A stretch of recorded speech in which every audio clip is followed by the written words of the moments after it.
Pemirsa, Satpol PP membubarkan siswa yang tengah mengikuti kegiatan belajar tatap muka di SMA Baktiarsa, Sika, Nusa Tenggara Timur. Pasalnya, saat ini di Kabupaten Sika masih menerapkan PPKM level 4 dan seharusnya siswa belajar online. Meski mengenakan masker, tidak nampak ada pemberlakuan jaga jarak maupun pengurangan kapasitas murid yang belajar di sekolah ini.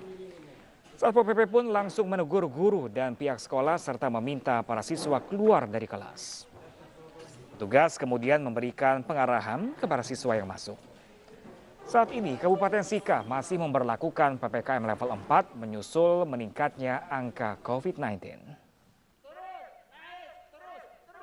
Ada muridnya dan saya kecewa sekali. Mereka belajar seperti Mereka biasa. belajar, ada gurunya sementara mengajar, saya berhentikan, saya suruh gurunya keluar, saya yang sampaikan ke muridnya. Jadi Dan langsung dibubarkan ya Pak? langsung dibubarkan dan semua murid saya kumpulkan di lapangan. Akhirnya bahwa memberitahu mereka, menyampaikan bahwa kalau sebelum ada surat edaran dari Bupati untuk melakukan tatap muka, jangan. Ya, saya harus langsung bubarkan. Pemirsa, salah satu jasa ekspedisi pengiriman barang antar negara menemukan ular berbisa dalam paket yang diduga akan diselundupkan ke Inggris. Untuk mengelabui petugas, ular berjenis Blue Viper dan King Cobra ini dimasukkan ke dalam piala. Ular nama kecil.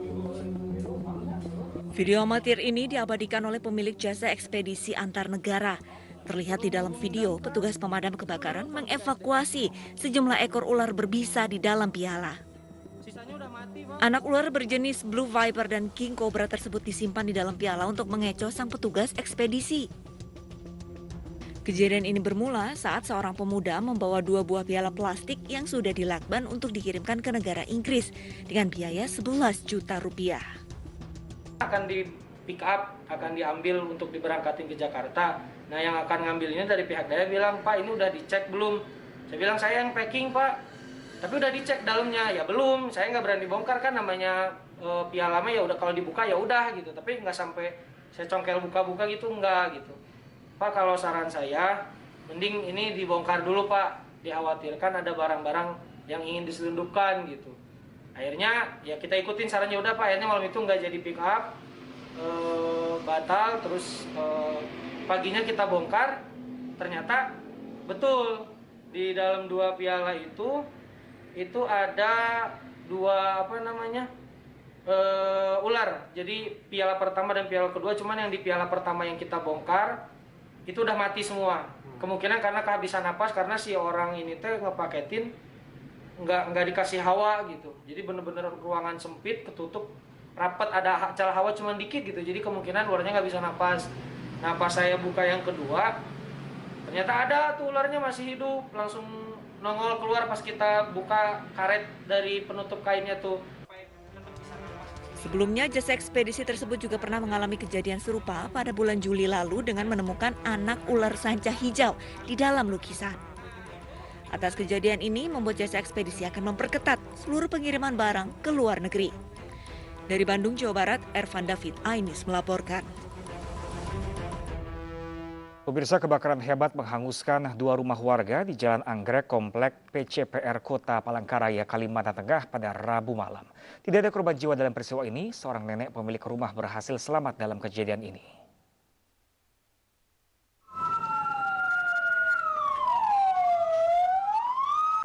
Rabu malam, 2 rumah di kawasan Langkai, Palangkaraya, Kalimantan Tengah terbakar. Hembusan angin yang kencang dan bangunan semi permanen dengan bahan yang mudah terbakar membuat api semakin membesar. Beruntung salah satu pemilik rumah dapat menyelamatkan diri. Tak lama petugas pemadam kebakaran langsung turun ke lokasi dan berusaha memadamkan api. Rumah itu Di tengah. langsung di tengah. Kira-kira itu dari mana? Listrik apa dari? Nggak tahu juga, listrik nggak tahu. Tiba-tiba langsung besar, langsung memecah sendiri. Oh gitu. Nah, Belum tahu penyebabnya ya? belum tahu. Itu berapa rumah sih Bang? 2 rumah. Ya. Jadi asal api dari? Dari yang sebelah kiri, yang kosong itu. Yang kosong itu. Nggak ada orangnya. Sekitar hampir 1 jam dan belasan mobil pemadam dikerahkan, petugas berhasil memadamkan api. Kini kasus kebakaran 2 rumah ini tengah diselidiki Polresta Palangkaraya. Petugas sudah meminta keterangan dari sejumlah saksi dan bukti di lokasi kebakaran. Dari Palangkaraya, Kalimantan Tengah, Ade Sata, Ainis melaporkan. Pemirsa, biasanya awal pernikahan diwarnai dengan kebahagiaan. Namun hal tersebut tidak dirasakan oleh seorang istri di Makassar, Sulawesi Selatan.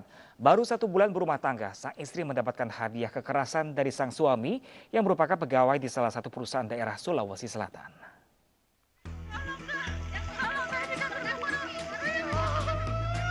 Dengan berlumuran darah dan raut wajah penuh ketakutan, Sri Wahyuni meminta tolong kepada teman-temannya melalui siaran langsung di akun media sosialnya. Suami korban dengan keji menyayat wajah istri-istrinya menggunakan pisau.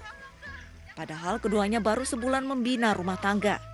Peristiwa ini terjadi di rumah dinas mereka di Jalan Urip Sumoharjo, Makassar, Sulawesi Selatan pada Rabu petang. Nyawa korban berhasil tertolong usai polisi mengamankan pelaku ke Polsek Panakukang. Korban langsung dilarikan ke rumah sakit dan mendapatkan 29 jahitan di bagian wajah serta telinga. Yaitu motif mengenai perselisihan atau percekcokan di mana untuk korban saudari SW meminta sesuatu barang dari pelaku, namun pelaku tidak mau menyerahkan sehingga terjadi percekcokan hingga berujung penganiayaan. Tak hanya mengalami luka fisik, korban juga mengalami trauma berat. Senjata tajam karena berantem mungkin dia nggak bisa nahan emosinya atau gimana. Dia tarik bajuku, dia jambak rambutku, dia seret bawa ke dapur. Itu awalnya tuh dia mau bawa saya ke kamar mandi, mau ditikam, toh pakai pisau dapur. Tapi saya masih bisa mengelak pakai tanganku. Akhirnya saya bisa keluar dari kamar mandi tersebut. Tapi setelah di depan kamar mandi, dia semakin brutal. Pelaku dijerat pasal 351 ayat 2 tentang penganiayaan menimbulkan luka berat dengan ancaman kurungan 5 tahun penjara. Dari Makassar, Sulawesi Selatan, Muhammad Nurboni, Ainis melaporkan. Sementara itu, pemirsa, artis Ucok Baba jadi korban pemerasan preman. Peristiwa ini terjadi saat Ucok berada di kafenya di wilayah Depok, Jawa Barat.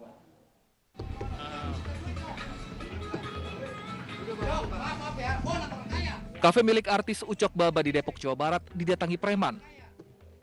Salah satu pria bahkan marah-marah ke Ucok Baba dan meminta sejumlah uang.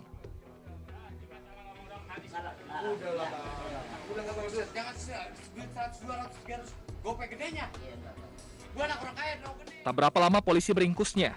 Kepada petugas, pria yang marah-marah dalam video mengaku minta uang untuk minum minuman keras. Polisi juga menemukan pisau yang ia bawa. Untuk apa?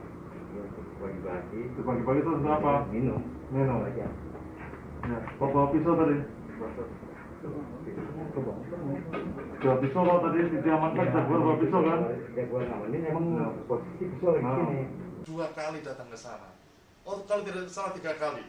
Pertama Bang Ucok ditolak 1.500.000. Itu katanya ada ikatan pekerjaan sehingga ada seseorang yang minta uang 1.500.000, tapi diduga kelompok tersebut juga. Yang kedua, yang pemalang ini datang, namun tidak dilayani oleh Bang Ucok. Datang dengan modus mabuk, marah-marah. Pihak Ucok Baba menolak memberikan keterangan lebih lanjut. Alasannya tak ingin memperpanjang masalah karena dianggap sudah selesai. Tim Liputan iNews melaporkan. Dan pemirsa, usai sudah ini siang hari ini, mewakili kerabat kerja yang bertugas, kami undur diri. Dan pemirsa, kami inginkan kembali untuk lindungi keluarga Anda dengan tetap mematuhi protokol kesehatan 3M. Pemirsa, jangan lupa untuk terus memakai masker, menjaga jarak dan menjauhi kerumunan, mencuci tangan di air mengalir. Serta jangan lupa dukung program vaksinasi pemerintah demi terjadinya kekebalan kelompok agar pandemi segera berakhir. Saya Bernadetta Ginting dan rekan saya Pram Senjaya pamit undur diri. Terima kasih dan sampai jumpa.